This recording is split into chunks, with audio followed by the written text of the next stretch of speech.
ব্যাপারটা হচ্ছে এখানে আমি যেটা মনে করি একটা অত্যন্ত জরুরি একটা আলোচনা হচ্ছে, ভীষণ জরুরি। সেই আলোচনাটা যদি আমি অংশগ্রহণ করতে পারতাম পুরো সময় এবং সকলের বক্তব্য শুনতে পারতাম, তাহলে আমি সবচেয়ে উপকৃত হতাম। দুর্ভাগ্য আমার যে আমি পুরো সময়টা হয়তো থাকতে পারবো। তারপরেও আমি আন্তরিকভাবে ধন্যবাদ জানাতে চাই ফোরাম ফর বাংলাদেশ স্টাডিজকে, যে তারা আজকে একটা অত্যন্ত এই মুহূর্তে বাংলাদেশের জন্য একটা অত্যন্ত গুরুত্বপূর্ণ একটা সংলাপের আয়োজন করেছেন। আমি সেই জন্য তাদেরকে ধন্যবাদ জানাচ্ছি। যারা আজকে এখানে উপস্থিত আছেন, আমাদের দেশের জাতির অত্যন্ত বরেণ্য নেতৃবর্গ, আমাদের বুদ্ধিজীবীবৃন্দ এবং আজকের এই সভায় উপস্থিত আমাদের ভাই ও বোনেরা, সবচেয়ে বড় যেটা আমাদের যারা এই জুলাইয়ের যে অভ্যুত্থান, সেই অভ্যুত্থানে যারা আহত হয়েছেন তারা এখানে অনেকে আছেন, যারা শহীদ হয়েছেন তাদের আত্মীয় স্বজনরা এখানে আছেন, তাদের সকলকে আমার সালাম, আসসালামু আলাইকুম।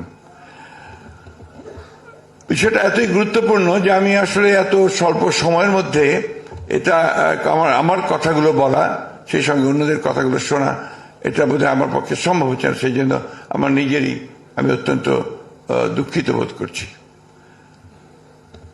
বাংলাদেশ একটা অত্যন্ত সবচেয়ে জটিল একটা রাজনৈতিক সময়ের মধ্যে দিয়ে যাচ্ছে।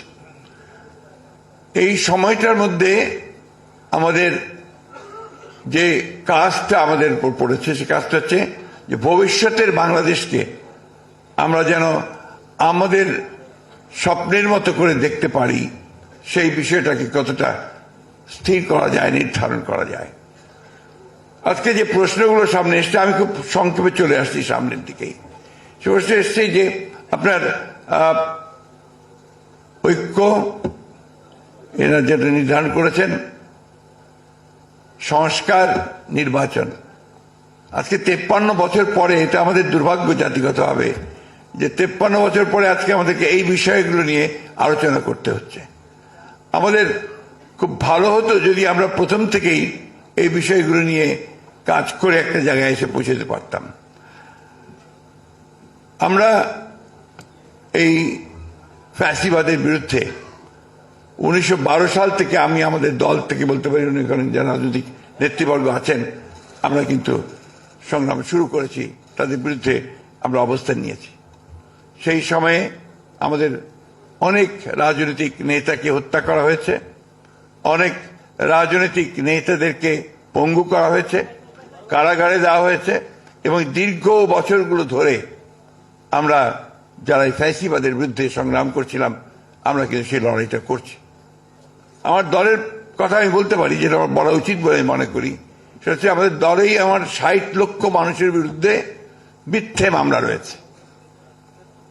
আমাদের 700-র উপরে নেতা কর্মীকে গুম করে দেওয়া হয়েছে, প্রায় 20,000-এর উপরে বেশি মানুষকে আপনার হত্যা করা হয়েছে। আয়না ঘরের কথা আপনারা সবাই জানেন। ফাঁসি দেওয়া হয়েছে বিশিষ্ট রাজনৈতিক নেতৃবর্গকে। এই একটা অবস্থার প্রেক্ষিতে আমরা কিন্তু কখনো থেমে থাকিনি। আজকে যে কথাটা হচ্ছে সোচ্চার হওয়া, সেই সোচ্চার আমরা প্রথম থেকে থাকার চেষ্টা করেছি। তখন আমরা অনেককে আমাদের সাথে পাইনি, এখন আমরা তাদেরকে সামনে দেখছি, আমাদের খুব ভালো লাগছে, আমরা আরো বেশি অনুপ্রাণিত বোধ করছি। সংস্কার ব্যাপারটা আমরা অত্যন্ত আন্তরিক। আপনাদের অনেকেরই জানা থাকা উচিত যারা রাজনীতির সঙ্গে জড়িত আছেন, যে 2016 সালে আমাদের দলের চেয়ারপারসন দেশনেত্রী বেগম খালেদা জিয়া, তিনি ভিশন 2030 একটা আমরা একটা ডকুমেন্ট বের করেছিলাম, যেখানে রাজনৈতিক সংস্কারের কথা খুব পরিষ্কার করে উল্লেখ করা ছিল, এবং যে বিষয়গুলো আমরা পরিবর্তন আনতে চাই সেই বিষয়গুলোর কথা আমরা উল্লেখ করেছিলাম। সেখানেই আজকে যে বিষয়গুলো একদম সামনে চলে এসছে, যে আপনার প্রধানমন্ত্রী এবং প্রেসিডেন্টের যে ক্ষমতা, তার ভারসাম্য রক্ষা করা, এক ব্যক্তি যেন দুইবার আসতে না পারেন প্রধানমন্ত্রী হিসেবে, সে বিষয়টাকে নিশ্চিত করা, এবং একই সঙ্গে আপনার যে 2 কক্ষ বিশিষ্ট পার্লামেন্ট, এটা কিন্তু তখনই, অর্থাৎ 2016 সালেই আমরা কিন্তু এই বক্তব্যটা নিয়ে এসেছিলাম। আমরা এটা আলোচনার জন্য দিয়েছিলাম, জনগণের সামনে পেশ করেছিলাম। পরবর্তীতে 2022 সালে আমি তখন জেলে চলে গেলাম, আমরা বেশ অনেকেই জেলে গেলাম।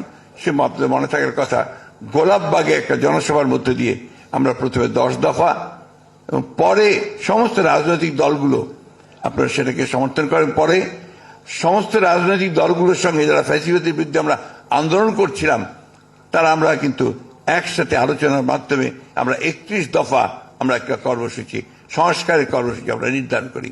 এখানে মান্না আছেন, জুনায়েদ সাকি আছেন, আমার অন্যান্য রাজনৈতিক বন্ধুরা আছেন, তাদের সঙ্গে আলোচনা করেই দীর্ঘ 2 বছর আমরা এটার উপর আলোচনা করেছি।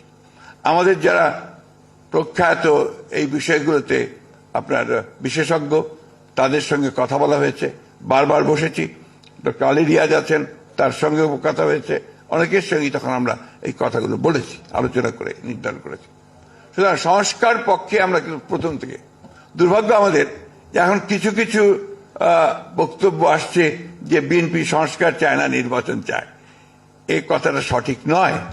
আমরা বারবার করে বলছি যে আমরা প্রয়োজনীয় সংস্কারটাকে শেষ করতে, ন্যূনতম যে সংস্কার প্রয়োজন একটা নির্বাচন করার জন্য, গ্রহণযোগ্য নির্বাচন করার জন্য, সেই সংস্কারটুকু করে আমরা নির্বাচনে যেতে চাই।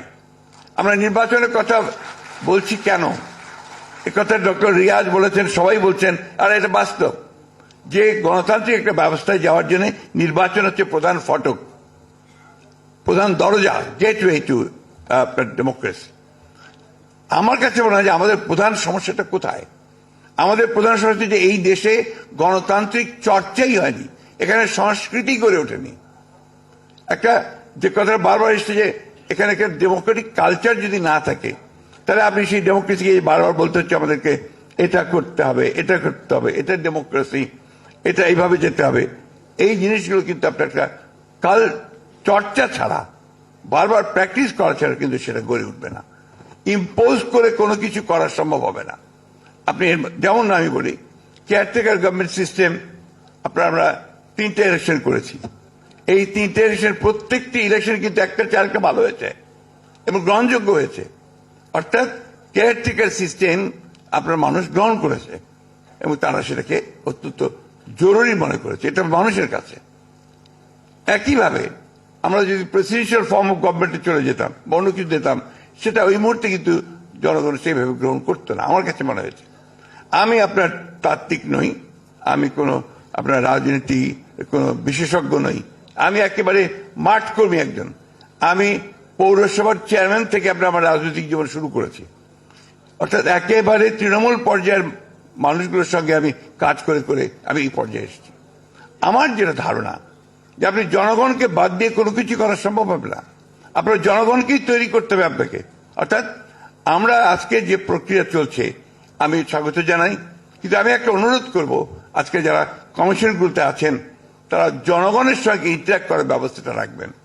ডক্টর রিয়াজ বলেছেন যে তাদের কাছে 1 লক্ষের ওপরে বিভিন্ন প্রস্তাব এসছে, খুব ভালো কথা। এট দি সেম টাইম আমি যেটা মনে করি যে তারা যদি, আমি শুনেছি যে তারা তাদের প্রস্তাবটাকে তৈরি করে গভর্নমেন্টের হাতে দেবেন এবং গভর্নমেন্ট তখন আপনার পলিটিক্যাল পার্টিগুলোর সঙ্গে বসবেন।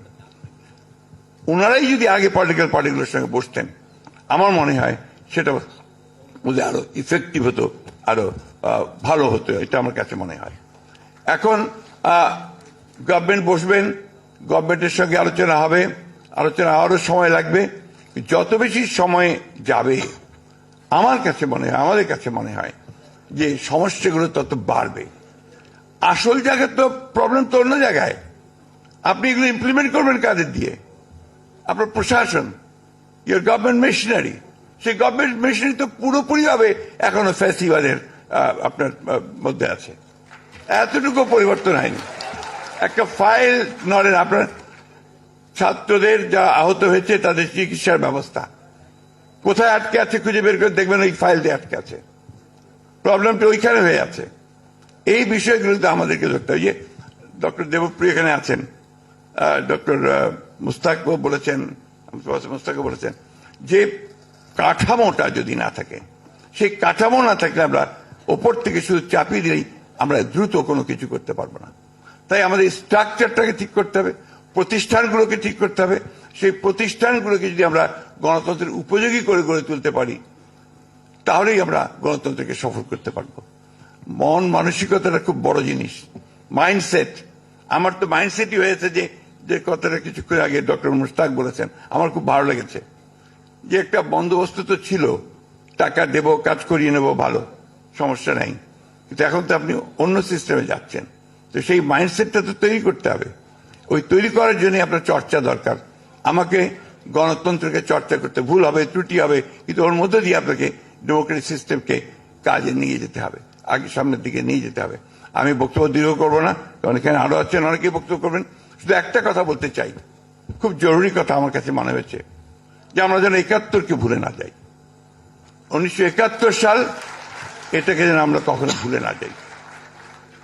আমরা যেন এই যে তারপরে ধারাবাহিক গণতন্ত্রের যে যেন সংগ্রাম, লড়াই ৭১-এর পর থেকে, সেই সংগ্রাম প্রত্যেকেই আমাদের মনে রাখা দরকার। এবং সেই লড়াইয়ের মধ্যে দিয়ে আজকে আমরা ছাত্রদের ত্যাগের মধ্য দিয়ে, তাদের আত্মত্যাগের মধ্যে দিয়ে আজকে আমরা এই জায়গায় এসে উপস্থিত হয়েছি। সুতরাং আমরা আপনাদেরকে এটুকু নিশ্চয়তা দিতে পারি, বলতে পারি যে আমাদের দলের পক্ষ থেকে আমরা সব সময়ই গণতন্ত্রের সংস্কারের পক্ষে, অর্থাৎ গণতন্ত্রে পৌঁছানোর জন্য প্রয়োজনীয় সংস্কার, তার আমরা পক্ষে, তার জন্য আমরা কাজ করেছি, করব ভবিষ্যতে। কিন্তু একই সঙ্গে আমরা মনে করি যে জনগণকে বাদ দিয়ে কোনো কিছু করাই, উপর থেকে আপনার চাপিয়ে দিয়ে কোনো কিছু করা যাবে না। সুতরাং আমরা সকলকে সঙ্গে নিয়েই সেই কাজগুলো করব। ধন্যবাদ সকলকে। আসসালামু আলাইকুম।